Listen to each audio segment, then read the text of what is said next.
여름 수련회의 주제가 성령이죠. 그래서 이 성령에 대한 이 주제를 함께 다루게 될 텐데, 어떻게 보면 우리 기독교 신앙에서 가장 말도 많고 탈도 많은 주제가 이 성령이 아닐까 싶습니다. 이거를 우리가 잘못 이해하게 되면은 성령 하나님은 은사 주시는 분, 그리고 또 어떤 신비한 능력 가운데 거하게 하시는 분, 이런 쪽으로 쉽게 빠지게 되는데, 과연 그런 것인가 하는 것을 여러분 한번 좀 점검해 보셨으면 좋겠어요. 그런데 이 내용을 성령 하나님의 이 풍성함을 다 다루기에는 수련의 기간이 너무나 짧아서 요 기간 안에 다 다루지는 못할 것 같고, 그래서 제가 오늘부터 성령에 대한 말씀을 쭉 살펴가고, 또 수련회 때까지 쭉 이어서 쭉 릴레이 하듯이 쭉 살펴보도록 하겠습니다. 자, 먼저 우리가 성령 하나님을 이해할 때에 가장 먼저 성령 하나님의 가장 중요한 사역, 성령 하나님께서 우리에게 행하시는 가장 중요한 일을 하나 꼽으면서 시작하면 좋겠습니다. 그것은 바로 오늘 설교의 제목과 같습니다. 성령은 죄인을 거듭나게 하시는 하나님의 영이라는 사실입니다. 한번 따라 합시다. 성령은 죄인을 거듭나게 하시는 하나님의 영입니다. 그렇습니다. 성령은 죄인을 거듭나게 하시는 하나님의 영입니다. 여러분, 구원을 생각할 때, 우리 다음 주 이제 구원에 대한 얘기를 조금 더 자세히 보겠지만, 구원은 여러분 전적인 삼위 하나님만의 영역이십니다. 여러분 믿으십니까? 그 구원의 영역에 사람의 역할이나 사람의 기능이 조금이라도 들어갈 자리, 조금이라도 설 수 있는 자리가 전혀 없습니다. 하나님께서 우리를 구원하실 때에 전혀 우리가 설 자리가 없음에도 불구하고 우리를, 인간을, 하나님께서 택한 사람을 하나님의 이 구원을 위해 동참시키신 부분도 분명히 있다는 것도 기억하셔야 됩니다. 여러분, 그러나 그 영역조차도 성령께서 감동하셔서 그렇게 우리로 동참시키신 것이지, 우리가 하나님의 구원에 무언가를 보탤 수 있다고 여러분 오해하셔서는 안 되죠. 그러면 성령께서 감동하셔서 우리로 그 구원의 사역에 동참시키신 그 영역이 뭐겠습니까? 인간의 영역이 뭐겠어요? 그 영역은 바로 전도입니다. 그게 바로 전도예요. 하나님은 한 사람이 구원 얻도록 하기 위해서 인간 전도자를 사용하셨는데, 물론 하나님께서는 인간 전도자의 어떤 매개체나 어떤 힘 없이도 하나님은 사람을 구원하실 수 있습니다. 그런데 바울은 이렇게 이야기하죠. 복음을 전하는 사람 없이 어떻게 들을 수 있겠느냐?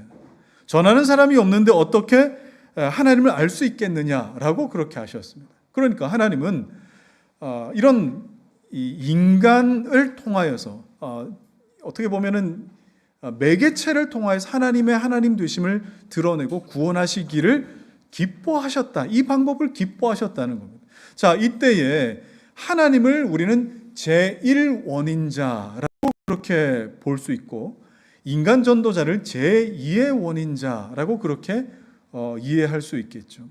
이때 성령께서 제2원인자인 이 인간에게, 전도자에게 전도할 마음을 부어주시고, 그리고 말할 바를 알게 하시고, 전도할 기회를 또는 전도할 사람을 만나게 하시고, 찾아가게 하시고, 그렇게 해서 전도가 이루어질 수 있도록 그렇게 하시는 거예요. 이것이 바로 하나님께서 이 세상을 주관하시는, 섭리하시는 하나님의 방법입니다. 자, 이렇게 제2원인이라고 불리는 이 어떤 것들을 통해서 하나님께서 이 세상에 펼쳐내 가시는 어떤 이런 것들을 우리가 볼 때, 하나님은 이렇게 일을 하시는구나 라고 알 수 있는데, 물론 하나님이 이 매개체 없이 직접적으로 역사하실 수도 있겠죠. 가령 이런 것입니다. 출애굽할 때에 홍해가 갈라졌습니다. 근데 홍해가 갈라질 때에 하나님은 그냥 하나님께서 직접적으로 홍해가 갈라지도록 하실 수도 있으셨습니다. 그러나 하나님은 밤새도록 동풍이라고 하는 제2원인을 사용하셔서 하나님의 일하심을 드러내셨어요. 이게 하나님께서 일하시는 방법이겠죠. 그러니까 우리가 흔히 생각하는 것처럼 하나님께서는 제2 원인 없이 일하시는 일은 거의 없으십니다. 왜 그래요? 하나님께서 이 세상 피조 세계를 창조하실 때에 질서를 두셨고 또 이 피조 세계에 허락하신 원리가 있으신데 그 피조 세계의 질서와 원리를 파괴하거나 넘어서지 않는 범위에서 하나님의 섭리를 이루기를 기뻐하셨기 때문입니다. 그래서 이런 하나님의 방법을 또 섭리를 우리가 경험할 때에 오해하는 것이 있죠. 뭡니까? 하나님께 내가 쓰임 받는 것, 하나님의 이 놀라운 이 일에 우리가 초청받아 쓰임 받을 때 흔히 우리가 자주 하는 착각이 있습니다. 내가 이렇게 해서 이만큼의 결과가 있구나. 내가 이런 말을 했더니 이 사람이 이렇게 감동받는구나. 내가 기도했더니 이렇게 이루어지는구나. 내가 전도했더니 이 사람이 예수를 믿게 되는구나. 그 중심에 내가 있게 된다라고 하는 이 착각입니다. 여러분 그렇지 않습니다. 정말 제1원인자가 하나님이심에도 불구하고 자주자주 내가 어떻게 했다라고 하는 착각을 가지게 되는 경우가 있는데 성경은 이런 착각의 상태를 뭐라고 하죠? 교만이라고 부릅니다. 우리는 예수 믿는다라고 하면서도 참 지독스럽게 우리는 예수와 함께 십자가에 못 박히질 못하는 것 같아요. 왜 그런지 아세요? 십자가에 못 박히는 것을 우리는 참 많이 오해하기 때문입니다. 여러분 십자가에 못 박힌다는 게 뭐예요? 십자가에 못 박힌다. 가령 흔히들 이렇게 생각하시죠. 내가 정말 분노가 치밀어 오르는데 내가 이를 악물고 한 번 더 참았다. 십자가에 못 박혔으니까. 그리고 내가 어떤 욕심 그리고 유혹이 오는데 이런 나를 억누르고 참아냈다. 십자가에 못 박혔으니까. 그리고 온갖 그 저주와 그리고 또 욕설이 나에게 막 나오는데 억눌렀다라고 하는 이런 것들을 십자가에 못 박았다라고 그렇게 생각을 해요. 자, 여러분 이 정도를 우리가 십자가에 못 박히는 것이라 생각한다면 이것은 내가 스스로 나를 십자가에 한번 못 박아 보겠노라고 덤비는 것과 마찬가지예요. 아닙니다, 여러분. 이 정도는 우리가 예수 믿기 전에도 도덕적인 어떤 이 교훈으로 인해서 충분히 해보지도 않으셨습니까? 정도의 차이는 있겠지만 얼마든지 이 정도는 우리가 할 수 있는 일이에요. 이건 아니라고. 이건 십자가에 못 박히는 게 아니에요. 그럼 뭐예요? 여러분 십자가에 못 박히는 것은요. 그 어떤 실력자가 내가 나를 스스로 십자가에 못 박을 수 있습니까? 정말 내가 정말 타는 듯한 하나님 앞에서의 회개함이 있어서 내가 내 왼손을 오른손으로 십자가의 한쪽 손을 못 박는다 해도 나머지 한쪽 손은 여러분 어떻게 못 박으실 거예요? 십자가에 못 박는 건 제 아무리 대단한 실력자나 능력자라 할지라도 스스로 못 박을 수 없는 거죠. 이건 물리적으로도 불가능한 일이에요. 그렇다면 십자가에 못 박히는 것은 내가 아닌 그 누군가가 내 의지가 아닌 다른 누군가의 의지로 인해서 못 박힌다라고 하는 걸 전제하고 있다는 걸 아셔야 됩니다. 그럼 여러분은 예수를 믿고 여러분이 십자가에 못 박혔다라고 했을 때 누가 여러분을 못 박으셨어요? 누가 여러분을 못 박으셨습니까? 바로 성령 하나님이시죠. 내가 스스로 십자가에 못 박힐 수도 없고 그럴 만한 마음도 없고 그럴 만한 능력도 실력도 없는 줄 주님은 너무나 잘 아셔서 그렇게 십자가에 못 박게 하시는데 성령께서는 어때요? 내가 하나님의 백성이요 하나님의 자녀라는 것을 내가 알고 누리기 이전에 십자가 앞에 죄인이란 사실을 처절하게 알게 하십니다. 정말 처절하게 알게 하시는 거예요. 처절하게 내가 십자가 앞에 죄인이란 사실을 알게 하시고 폭로하시고 그 앞에 와르르 무너지게 하시죠. 그 무너짐이 바로 뭐예요? 십자가 앞에 못 박히는 과정이에요.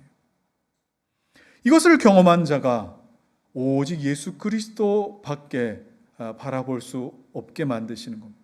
로마서 6장 11절에서는 이 모습을 뭐라고 했습니까? 바울은 죄에 대하여 죽고 의에 대하여 살게 된다라고 그렇게 표현을 했던 것이죠. 그래서 한 사람이 예수 믿게 되는 것은 정말 놀라울 정도로 삼위 하나님만의 일하심입니다. 그들만의 하나님만의 그 일하심이 큰 일이라 이 말이에요. 성부 하나님께서 작정하신 사람만 구원을 얻습니다.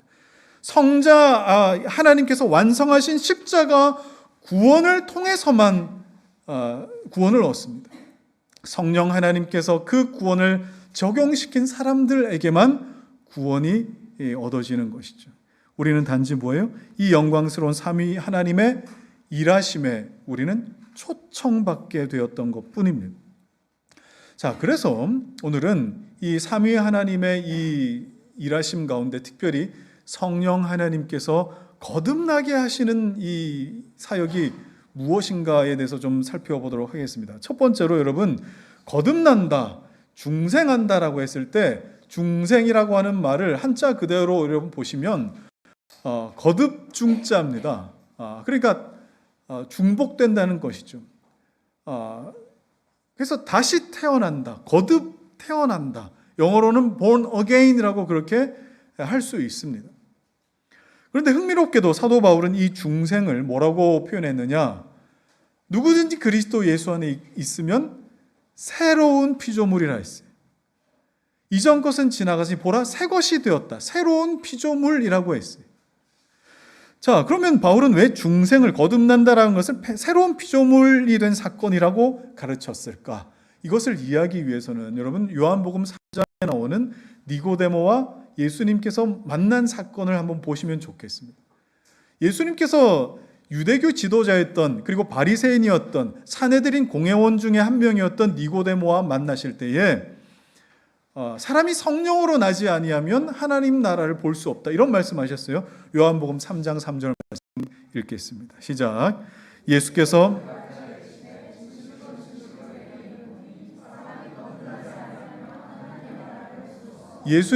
니고데모와 대화하실 때에 거듭난다라고 하는 표현을 쓰셨어요.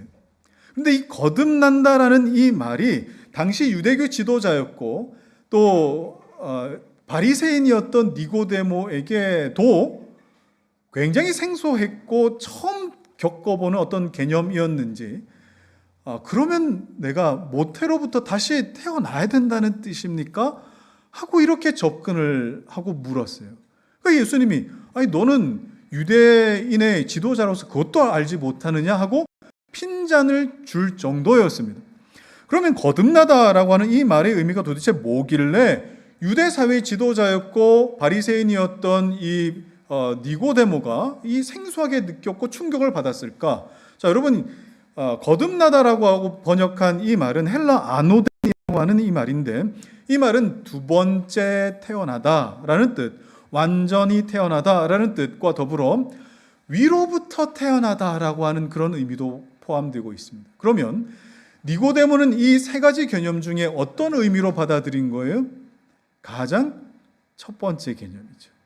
그럼 내가 다시 태어나야 되는 겁니까? 라고 이렇게 받아들였던 겁니다. 그러나 바울은 새로운 피조물이라고 할 때에 바울의 개념은 어떤 거였습니까? 위로부터, 그러니까 하나님으로부터 완전하게 다시 태어나는 것이라고 하는 그런 개념을 가지고 있었던 거예요. 여기서 우리가 명확하게 이해할 것은 뭐예요? 중생이라고 하는 것, 사람이 하늘로부터 다시 태어난다라고 하는 것은 내 의지로 되는 것이 아니라는 겁니다. 그렇지 않습니까? 여러분, 사람이 태어나는 것은 내가 모태로부터 태어날 때도 내 의지로 태어나지 않았습니다. 태어난 자는 자기 의지를 가지고 태어난 자가 그 어떤 누구도 없습니다. 그죠? 내 의지가 아니라 이 부모라고 하는 의지를 통해서 태어난 것과 마찬가지입니다. 자, 그렇다면 우리가 하늘로부터 태어난다라고 할 때도 내가 어떻게 한번 태어나 봐야 되겠다라고 태어난 사람은 없다라는 뜻이겠죠. 우리가 모태로부터 태어났기 때문에 성경의 어떤 가르침 가운데 제1원인자가 되시는 하나님이 계시고 우리 육신의 부모는 제2원인자로 내가 이 세상에 다시 태어나고 하나님을 알게 되는구나, 이거를 알기 전까지는 그냥 우리 눈에는 육신의 부모밖에 보이질 않는 겁니다. 그러나 하나님께서 말씀 가운데 이것을 알게 하시고 그리고 또 믿음을 우리에게 허락하신다면 하나님께서 우리를 창조하셨고 그리고 또 이 땅 가운데 나는 존재하게 되는 것이구나, 거듭나게 되는 것이구나. 하나님이 나를 창조하신 것이구나 라는 사실을 알게 되는 거예요. 자, 또 중요한 사실이 있는데 그것은 다시 태어난다, 곧 중생한다 라고 하는 것이 이것은 오직 말씀으로만 가능하다라는 사실입니다. 자, 여러분 이 성경의 저자들이 교훈한 내용을 한번 보시죠. 베드로와 야고보의 가르침입니다. 먼저 베드로전서 1장 23절입니다. 시작. 너희가 거듭난 것은 썩어질 씨로 된 것이 아니요 썩지 아니할 씨로 된 것이니 살아있고 항상 있는 하나님의 말씀으로 되었느니라. 그렇죠. 야고보 말씀입니다. 1장 18절 시작. 그가 그 피조물 중에 우리로 한 첫 열매가 되게 하시려고 자기의 뜻을 따라 진리의 말씀으로 우리를 낳으셨느니라. 여러분, 이 성경의 저자들의 가르침에 정말 여러분 굉장히 중요하게 여기셔야 됩니다. 이 부분을. 많은 그리스도인들이 거듭난다라고 할 때에 찬양 중에 어떤 특별한 경험, 그죠? 어떤 황홀한 어떤 경험, 감동적인 것, 또는 목사가 안수했을 때에 나타나는 어떤 현상들, 기도할 때의 어떤 일들, 내적 치유, 그다음에 세례 받는 그 자체, 이런 것으로 내가 거듭난다라고 그렇게 표현을 하는 분들이 계신데 여러분, 그렇지 않습니다. 이런 생각은 성경의 교훈이랑은 전혀 맞지 않습니다. 성경은 뭐라고 합니까? 오직 진리의 말씀을 통해서만 다시 태어난다라고 그렇게 표현하죠. 여러분, 우리가 바른 말씀과 진리의 말씀을 접할 수 있는 시대와 또 그런 나라에 태어나는 것도 하나님의 주권입니다. 그리고 말씀의 홍수 시대와 같은 이런 세상 속에서도 바른 말씀과 바른 진리의 말씀을 우리가 듣는 것도 내 힘으로 되는 게 아닙니다. 설령 바른 복음을 듣는다 할지라도 그 복음에 내가 바르게 반응할 수 있는 것도 내 힘으로 되는 것이 아닙니다. 그 어느 것 하나도 사람의 것에 있지 않고 오직 하나님의 선하신 주권 속에 있다는 것을 보여주는 것이죠. 자, 그러면 조금 더 근본적인 질문을 해보시죠. 중생 또는 거듭남이라고 할 때에 그 상태, 거듭났다라고 하는 이것은 어떤 상태를 말하는 것일까요? 바울이 앞서서 표현할 때 새로운 피조물이라고 했는데 새로운 피조물이 된 것은 여러분 뭘 말하는 걸까요? 여러분은 새로운 피조물이라고 했을 때 새로운 피조물인 것 같으십니까? 어떤 것 같으십니까, 여러분? 자, 새로운 피조물이 된 것은 이전과 완전히 다른 사람, 이전과 완전히 다른 인격체가 되었다. 여러분, 과연 그럴까요? 아니요, 그렇지 않습니다. 내가 예수 믿고 거듭났는데 이전에 알던 사람이 나를 전혀 알아보지 못하는 새로운 인격체가 됐다거나 이전의 기억이 완전히 다 사라지고 오늘부터 시작되는 어떤 새로운 인간성이 펼쳐지는 것, 여러분, 그렇지 않습니다. 이전의 기억을 내가 다 가지고 있고 이전의 경험을 내가 다 유지해가고 아직도 지속해가고 있는 상태에서 우리는 거듭남을 경험해요. 그럼에도 불구하고 나를 만나는 사람은 저 사람 뭔가 다른 결정을 한다, 다른 어떤 삶을 살아간다, 다른 방향으로 서 있다는 것을 다른 사람들이 아는 것이죠. 자, 그러면 이 상태는 어떤 상태일까요? 자, 여러분, 이것을 명확하게 이해하려면 바울이 사용한 새로운 피조물이라고 할 때 그 형용사 새로운이라고 하는 것이 무엇을 의미하는가 하는 것을 좀 살피면 좋겠습니다. 예수님께서 재림하실 때에 이 땅의 하늘과 땅이 새 하늘과 새 땅이 된다라고 하는 그 표현이 있습니다. 계시록에도 있고 여러 군데에 있습니다. 대표적인 말씀 한번 찾아볼까요? 계시록 21장과 베드로후서 3장을 쭉 연달아 읽겠습니다. 시작. 우리는 그의 약속대로 의가 있는 곳인 새 하늘과 새 땅을 바라보도다. 또 내가 새 하늘과 새 땅을 보니 처음 하늘과 처음 땅이 없어졌고 바다도 다시 있지 않더라. 신약 성경에서 새 것 또는 새라고 이렇게 부를 수 있는 어떤 이 꾸밀 수 있는 이 단어가 신약 성경에 두 가지로 나옵니다. 무조건 새롭다 했을 때 한 가지만 쓰는 게 아니에요. 하나는 헬라어 카이노스, 하나는 헬라어 네오스라고 부릅니다. 이 두 단어는 신약 성경에서 특별히 구분되지 않고 우리가 느끼기에는 그냥 뉴, 새롭다라고 할 때 이렇게 한글 번역에서는 늘 이런 식으로 느껴지지만 헬라어의 원어상의 뉘앙스는 완전히 다른 용법이에요. 완전히 다른 용법이라고요. 자, 먼저 헬라어 카이노스는요, 어떨 때 쓰는 것이냐? 갱신, 회복의 개념입니다. 그러니까 기존에 이미 있는 것을 새롭게 회복시키는 것. 원래 그 깨끗했던 상태로 다시 복원시키는 것을 카이노스라고 부릅니다.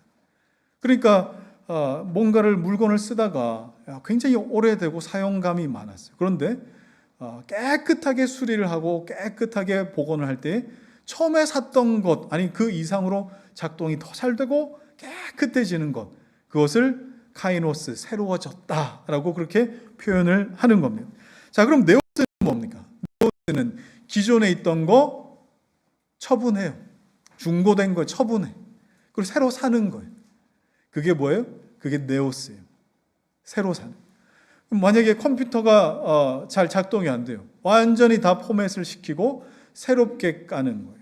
아니면 잘 작동이 안 되면 버리고 새롭게 사는 거예요. 이게 네오스입니다. 전혀 다르죠, 그죠? 자, 그러면 새 하늘과 새 땅, 그리고 새로운 피조물이 됐다. 여러분, 이것을 흔히들 생각할 때에 어떤 경우로 생각하겠습니까? 카이노스로 생각합니까? 네오스로 생각합니까? 여러분은 어떻게 생각합니까? 보통 네오스로 생각하는 경우가 많아요. 왜 그렇습니까?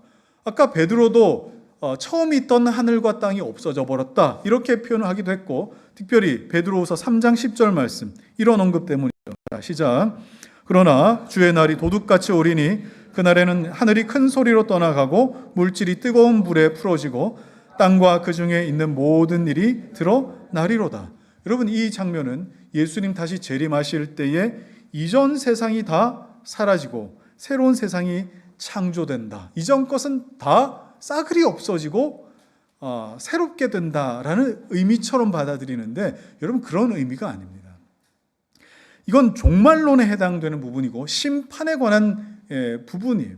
그래서 이걸 지금 다 설명하기는 시간 관계상 다 설명하지 못합니다만, 확실한 것은 하나님의 피조물인 이 인간이 새로운 피조물이 됐다라고 하는 이런 사건과 이 세상이 주님 재림하실 때에 새하늘과 새 땅이 된다라고 하는 이 어떤 개념이 서로 다른 어떤 것이 아니라 통일된 선상에서 우리가 이해할 수 있다라고 한다면, 여러분, 이건 새하늘 새 땅을 여러분 전혀 어렵게 생각할 것이 아니라는 것은 확실합니다. 자, 바울이 중생을 언급하면서 이 사용했던 새로운 피조물 또는 새 것, 그리고 또 계시록에 나오는 베드로가 썼던 새하늘 새 땅이라고 할 때 썼던 모든 표현들은 모두 다 네오스가 아니라 카이노스예요. 전부 카이노스라고요. 다시 말해서 중생했다, 새로워졌다라고 하는 것은 이전 것 버려버리고 새롭게 세팅했다, 새로 샀다의 개념이 아니고 완전히 다른 사람, 다른 인격이 됐다는 말이 아니라는 말입니다. 중생은 뭐예요? 갱신됐다는 거예요. 복원됐다는 거예요. 회복됐다는 뜻이에요. 어떻게 해요? 하나님께서 인간을 본래 창조하신 그 기능, 그 모습, 그 능력 그대로 다시 회복시키셨다라는 뜻입니다. restore 했다는 거예요. 자, 이것은 완전히 다른 인격 되는 게 아닌 겁니다. 기능이 완전히 망가졌었는데 이제 그 기능을 다시 온전하게 회복시키고 그 이전에 회복했던 처음 상태보다 훨씬 더 업그레이드 된 상태가 되었다 라는 뜻이죠. 그래서 중생한 사람은 옛날 보던 그 사람이 분명히 맞는데 이전과 다른 결정을 할 줄 알고 또 이전과 비슷한 상황 속에서 다른 반응을 낼 줄 알고 다른 감정으로 반응할 줄 아는 사람이 되고, 내가 쳐다보는 방향이 달라졌구나, 이 일을 여러분 누가 하시죠? 성령께서 하십니다. 그래서 예수님께서 가르치신 것처럼 사람이 물과 성령으로 나지 않으면 하나님 나라 볼 자가 없다라고 하신 게 바로 이 이유 때문에 그렇습니다. 이것이 중생이 새롭게 된다라고 하는 개념이에요. 자, 그러면 우리가 중생과 관련해서 중요하게 봐야 될 부분이 바로 또 하나 있죠. 말씀의 기능입니다. 그러면 중생, 하나님이 새롭게 거듭난다라고 할 때 말씀은 어떤 기능을 할까? 말씀은 어떤 역할을 할까? 굉장히 중요하겠죠. 자, 중생은 앞서 제가 말씀을 통해서만 일어난다라고 말씀드렸습니다. 자, 이 개념을 우리가 알 때에 창세기에 나오는 창조 사건을 염두에 두면은 이해하기가 훨씬 더 좋습니다. 하나님께서 창조하실 때 여러분 장면을 기억해 보십시오. 하나님께서는 모든 만물을 있는 어떤 기존의 재료들과 진료들을 다 구성하고 합치셔서 만드신 것이 아니라 완전히 아무것도 없는 상태에서 있으라 하셨습니다. 빛이 있으라, 빛이라는 것이 존재하지 않을 때 빛이 있으라 하셨고, 그 빛은 하나님 보시기에 좋은 것으로 나타났습니다. 이것이 첫 번째 날부터 마지막 6번째 날까지 같은 패턴으로 계속 있었어요. 하늘이 있으라, 바다가 있으라, 그리고 또 하늘과 바다와 땅에 동물과 식물들이 있으라. 있는 동시에 어떻게 됐어요? 있음과 동시에 그 모든 존재들은 액티베이팅이 됐어요. 활성화가 됐다고요. 어떤 특별한 신호를 주지 않아도 존재와 동시에 액티베이팅이 됐습니다. 자, 그런데 유독 이런 방식이 아닌 방식으로 창조된 피조물이 있어요. 하나님께서 작정하시고 성자께서 말씀하시고 성령께서 적용시키시는 이 방식이 항상 늘 6일 동안 진행되다가 이 방식이 아닌 방식으로 창조된 유일한 피조물이 하나 있었어요. 그게 뭡니까? 사람이었습니다. 사람은 하나님의 말씀으로 창조되지 않았습니다. 한번 볼까요? 창세기 2장 7절입니다. 시작. 여호와 하나님이 땅에 흙으로 사람을 지으시고 생기를 그 코에 불어넣으시니 사람이 생명이 된지라. 이상하게도 인간 창조 사역에서는 하나님의 말씀이 보이질 않습니다. 그 이전에는 하나님 말씀하시면 그대로 그 해당되는 존재들이 그 자리에서 창조되어 나타났고, 나타남과 동시에 활성화가 됐어요. 움직이고 빛을 발하고 그리고 또 활동하기 시작했다. 그런데 인간은 좀 달랐습니다. 하나님께서 땅의 티끌, 히브리어로는 아파르라고 불리는 이 먼지 같은 것들만 모아서 하나님께서 친히 사람의 모양과 형체를 만드셨습니다. 이렇게 땅의 흙으로 빚으셨는데 여기서 또 이상하죠. 바로 만든 존재가 탄생된 이후에 바로 액티베이팅 되질 않는 거예요. 활성이 되지 않는 겁니다. 그리고 또 하나님 어떻게 하시죠? 그 코에 생기를 불어넣으실 때에 비로소 생명, living being, 생물, 살아있는 존재가 되었습니다. 그제서야 움직이기 시작했다는 거예요. 자, 그러면 인간 창조에는 하나님의 말씀이 전혀 작용하지 않았을까요? 하나님의 말씀은 인간에게는 전혀 적용되지 않는 영역일까요? 아니요, 그렇지 않습니다. 도리어 인간의 이런 창조 방식이 하나님의 말씀의 특별한 기능을 보여주고 있는 겁니다. 특별한 기능. 그 기능이 뭘까요? 하나님의 말씀이 사람을 빚으시는 기능이 있다는 뜻이겠죠.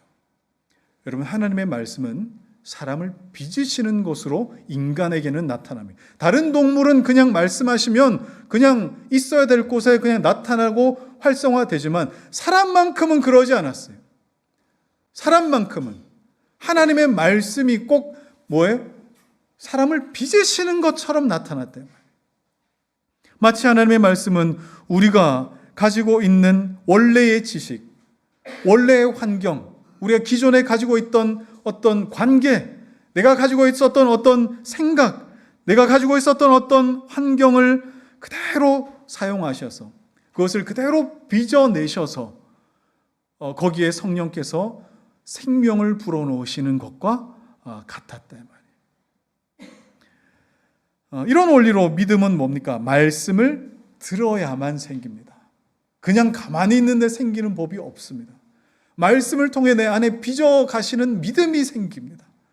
그리고 이렇게 들린 말씀 위에 성령께서 역사하시면 비로소 그 사람은 새로운 피조물이 되도록 내 안에 속사람이 새로워지는 것으로 이렇게 빚어져 가는 것이죠. 하나님 말씀으로. 그렇습니다. 말씀은 성부께서 뜻하신 대로 빚으시고 성령은 그 빚어내신 상태의 사람에게 생명을 불어넣으시는 거예요. 두 가지 키워드로 요약하면 뭡니까? 말씀과 성령이죠. 여러분, 하나님께서 죄인을 중생하시는 방법은 말씀과 성령입니다. 흥미롭게도 이와 흡사한 장면이 오늘 우리 에스겔 37장에 나오지 않습니까? 에스겔 37장 하면은 마른 뼈들이 다시 생기를 얻어서 살아나는 아주 희한한 장면을 오늘 우리가 보게 되는 것입니다. 그런데 이 모습을 보면은 자연스럽게 창세기의 인간 창조 모습이 떠오르죠. 에스겔 37장 1절과 2절을 다시 한번 읽겠습니다. 시작. 여호와께서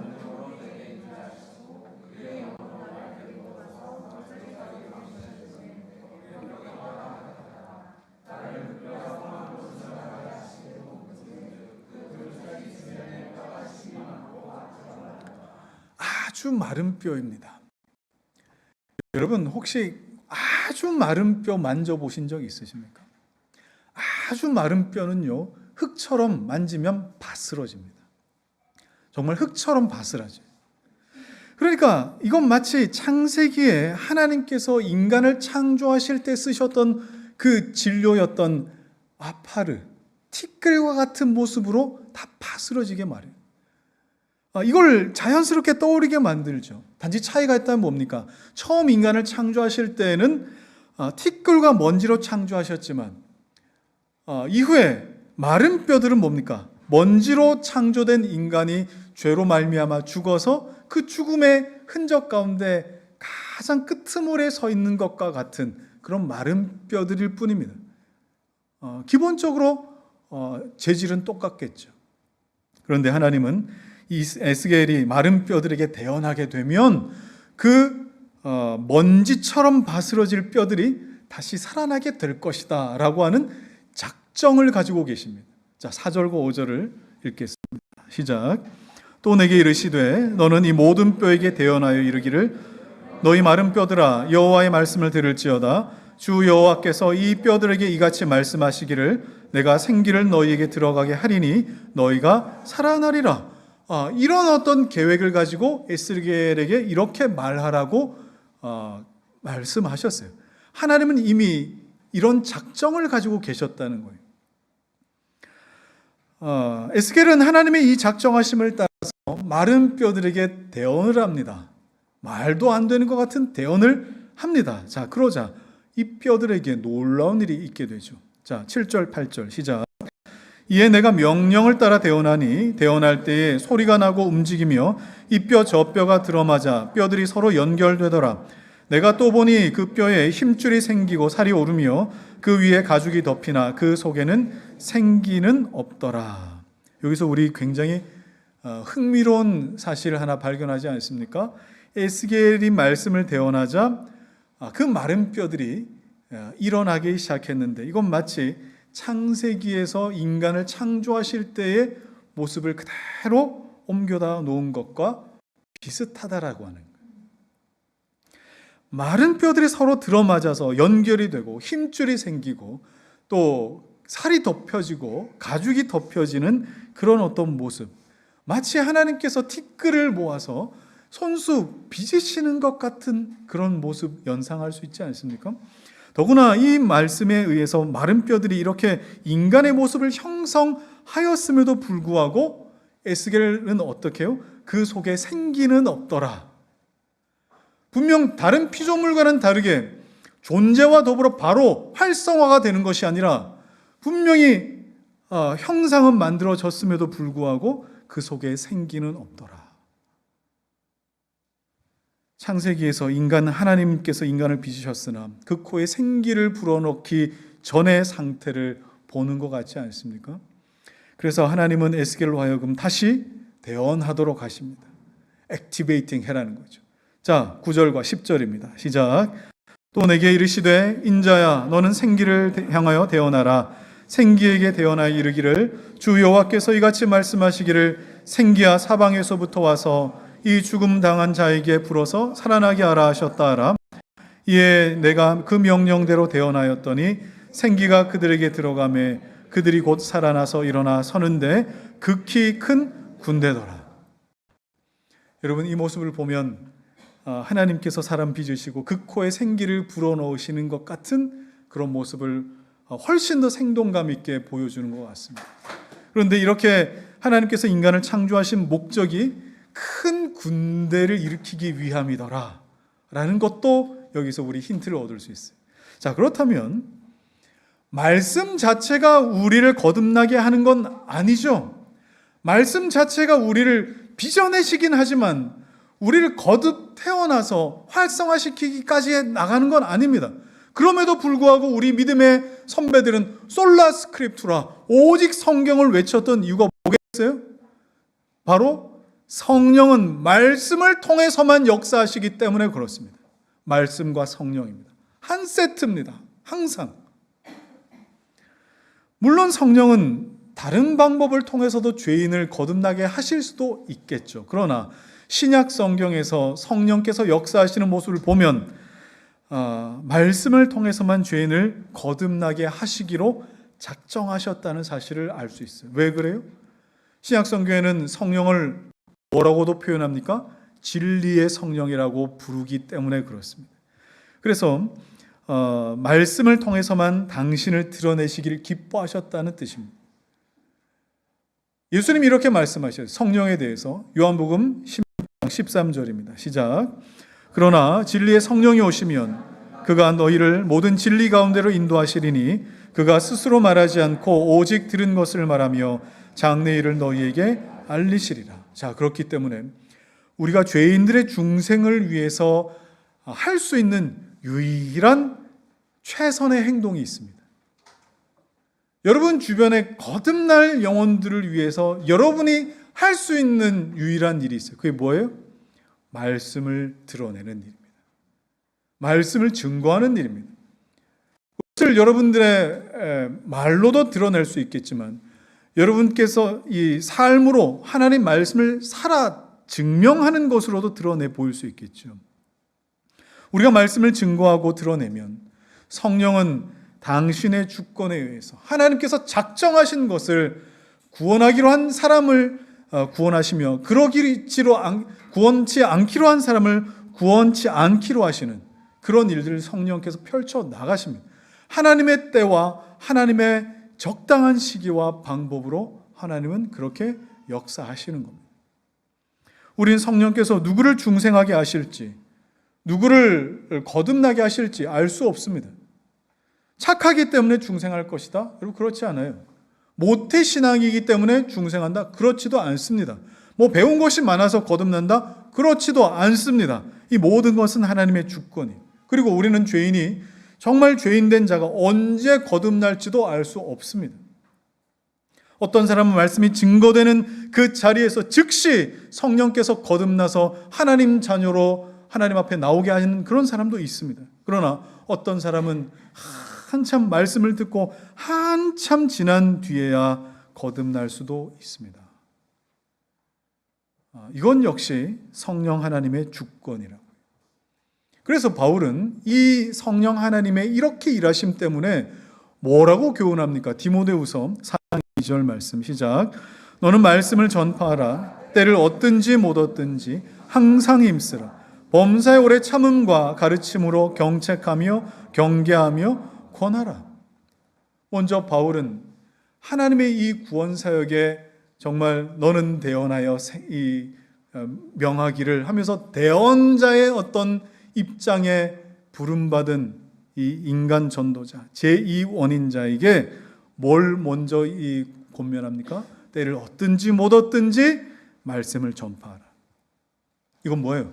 성령은 말씀이라고 하는 이 수단을 통해서만 택한 자를 거듭나게 하신다는 것을 보여주고 있는 겁니다. 성령은 찬양을 통해 사람을 거듭나게 하지 않으십니다. 우리가 기도를 많이 했다고 우리를 거듭나게 하지 않으십니다. 어떤 특정 누군가에게 안수를 받았다고 특별한 경험을 했다고 거듭나게 하지 않으십니다. 하나님의 말씀을 통해서만 거듭나게 하십니다. 성령은 우리가 증거하는 말씀을 통해서 이렇게 거듭나게 하실 때에 이 말씀에 대해서 여러분이 오해하지 마셔야 될 것은 우리가 말씀을 증거했다고 그 말씀을 전해들은 사람 또는 말씀의 삶을 직접 경험한 누군가가 반드시 중생하게 될 것이라고 여러분 오해하지는 마셔야 됩니다. 이렇게 이해를 하게 되면은 우리 사역이 우리의 어떤 말씀 증거가 제1원인이 돼버리죠. 성령 하나님이 제1원인이심에도 불구하고 우리가 말씀을 증거했으니 저 사람은 거듭나겠다. 그러면 성령이 제2원인이 되고 마시는 겁니다. 성령은 당신의 주권에 의해서 구원할 자를 구원하시고 그렇지 않을 자를 구원하지 않으시는 겁니다. 또 우리가 뭘 했기 때문에 구원하거나 하지 않았기 때문에 구원하지 않으심도 아니라 하나님의 뜻대로 구원하시는 거예요. 자, 그리고 우리가 성급하게 생각하지 말아야 될 것은 우리가 복음을 증거한 이후에 즉시 그 사람이 반응하지 않았다, 받아들이지 않았다고 해서 이 사람은 하나님이 택하지 않은 사람이다, 하나님 앞에 버림받은 사람이다라고 쉽게 단정짓지 마셔야 됩니다. 한 사람이 중생하게 되는 것도 여러분 다 때가 있습니다. 하나님의 때가 있어요. 범사의 기한이 있고 천하만사의 때가 있다고 말씀하셨잖아요. 이것을 우리는 하나님의 주권이라고 그렇게 이해하고 있습니다. 이런 사실을 우리가 마음에 알고 염두에 두고 바울의 가르침처럼 때를 얻든지 못 얻든지 하나님 말씀을 증거하는 것이 옳습니다. 자, 그렇기 때문에 바울이 아까 말씀에서 뭐라고까지 얘기했습니까? 때를 얻든지 못 얻든지 하나님 말씀을 증거하되 뭘 가지라고 했어요? 아까 말씀 한번 더 띄워줘 보실래요? 디모데후서 4장 2절을 보면 항상 힘쓰라. 그 다음에 어떻게 해요? 범사의 오래 참음과 가르침으로 경책하며 경계하며 권해야 된다. 자, 우리에게 요구되는 것은 인내이죠. 때를 얻든지 못 얻든지 말씀을 드러낼 때 우리에게 요구되는 것은 인내입니다. 제가 목회를 하면 참 희한한 경험을 하게 됩니다. 그게 뭐냐면 왜 성도들은 얼마 전에 질문했던 걸 또 질문하는 걸까? 작년에 질문했던 걸 왜 또 질문하는 걸까? 왜 궁금했던 것에 분명히 대답을 해줬는데 왜 또 질문하고 또 질문하고 이걸 왜 몇 년째 계속 질문하는 걸까? 그러면 제가 마음에 제 성정대로면은 지금 내가 몇 번째 이야기하는 겁니까? 내가 그때 얘기하지 않았습니까? 왜 아직도 못 알아듣습니까? 그냥 당신은 이거는 그냥 듣지 마십시오. 당신은 들을 자격이 없습니다. 저는 충분히 그럴 만한 사람인데 그러지 못하죠. 왜 그렇습니까? 성령께서 인내하게 하시기 때문에 오래 참도록. 그래서 또 제자 훈련합니다. 또 했던 얘기 또 합니다. 앵무새도 아니고 계속 했던 얘기 또 하는 것 같습니다. 오래 참음으로 경책하며 권하며 경계하는 것이죠. 이건 여러분 성령께서 하지 않으시면은 할 수 없는 일. 제가 한 사람을 오래 참을 수 있는 거 여러분 언제까지 오래 참을 수 있겠어요? 제 실력으로 못해요. 제 성정으로 못합니다. 그러나 성령께서 인내할 수 있도록 하시고 성령께서 은혜 주셔서 했던 얘기지만 또 하게 하시고 저도 까먹게 하시고 처음 듣는 것처럼 또 질문 대답하게 하시고 이게 뭐예요? 성령께서 은혜 주셔서 가능합니다. 성령께서는 이렇게 한 사람 중생을 위해서 다양하게 역사하십니다. 특별히 우리 지난 사도행전 강해 때 살폈던 것처럼 한 사람을 중생하고 거듭나게 하실 때에 그 사람이 말씀을 들을 때 그 말씀이 특별하게 그 사람에게만큼은 놀랍게 역사할 수 있도록 효력 있게 들릴 수 있도록 특별하게 들릴 수 있도록 하나님 역사하신다는 것을 우리는 자주장사 루디아를 통해 좀 보았습니다. 자, 사도행전 16장 14절 말씀입니다. 시작. 두아디아시에 있는 자색 옷감 장사로서 하나님을 섬기는 루디아라 하는 한 여자가 말을 듣고 있을 때에 주께서 그 마음을 열어 바울의 말을 따르게 하신지라. 한 사람이 중생하기 위해 전도 대상 만나게 하시고요. 그 만난 사람에게 말할 바를 알게 하시고 그 마음을 열어서 들을 수 있도록 하시고 또 들을 때에 거듭나게 하신 그 말씀이 내 안에 속사람을 빚으시고 성령께서 그 안에 생명을 불어넣으시는 이 모든 일을 성령 하나님이 하십니다. 사람의 기술이나 사람의 말재간이나 사람의 능력으로 하는 것이 아니라 이 말이에요. 그러면 우리는 어떤 태도로 하나님 앞에 이 세상이 우리 삶을 감당해야 돼요? 범사의 그를 인정하라. 그죠? 범사의 그를 인정하라. 우리의 경험을 하나님께서 진료로 쓰십니다. 우리의 그동안의 모든 생각을, 우리의 모든 인생의 어떤 시간을, 우리의 지식을, 우리의 물질을, 우리의 시간을 하나님께서 다 버리지 않으시고 그걸 다시 새롭게 회복시키셔서 새로운 방향으로 가게 하신대요. 범사의 그를 인정하는 것. 여러분, 그런 은혜가 여러분이 있기를 주의 이름으로 축원합니다. 이제 말씀 정리하겠습니다. 오늘 우리는 성령께서 중생하게 하시는 그 역사에 대해 살폈습니다. 오늘 말씀을 정리하면 단 하나로 성령의 주권이라 할 수 있어요. 성령의 주권입니다. 성령의 주권을 인정하는 것은 성부와 성자의 주권을 인정하는 것과 마찬가지입니다. 왜 그래요? 성령 하나님은 성부와 성자의 그 역사와 사역을 존중하시는 한도 안에서만 역사하시기 때문에 그렇습니다. 성령께서는 성부께서 작정하신 사람에게 복음 들을 기회를 주십니다. 그리고 복음의 마음을 열게 하시고요. 그 말씀을 받아서 심령에 빚어진 새로운 빚어진 그 기초 위에 거듭나게 하시는 은혜, 새로운 피조물 되게 하시는 그 생명을 부어주시는 것입니다. 이 모든 일은 삼위 하나님께서 하시지만 특별히 이 모든 일을 적용시키시는 분은 성령 하나님이시다. 그렇기에 우리는 범사에 그분의 능력을 소멸하지 말아야 됩니다. 범사에 그를 인정하고 성령을 소멸하지 말며 날마다 하나님, 이런 상황도 주님 새롭게 하실 것입니까? 이런 나의 기억도 하나님 새롭게 하실 것입니까? 이런 나의 형편도 주님 쓰실 것입니까? 네, 그렇습니다. 주님 쓰실 것입니다. 여러분의 그런 기억도 형편도 관계도 지식도 여러분이 가진 그 소유도 하나님 새롭게 쓰실 줄 믿습니다. 여러분, 이것으로 우리가 하나님 앞에 새 창조를 경험하게 되실 줄 여러분 믿으시기 바랍니다.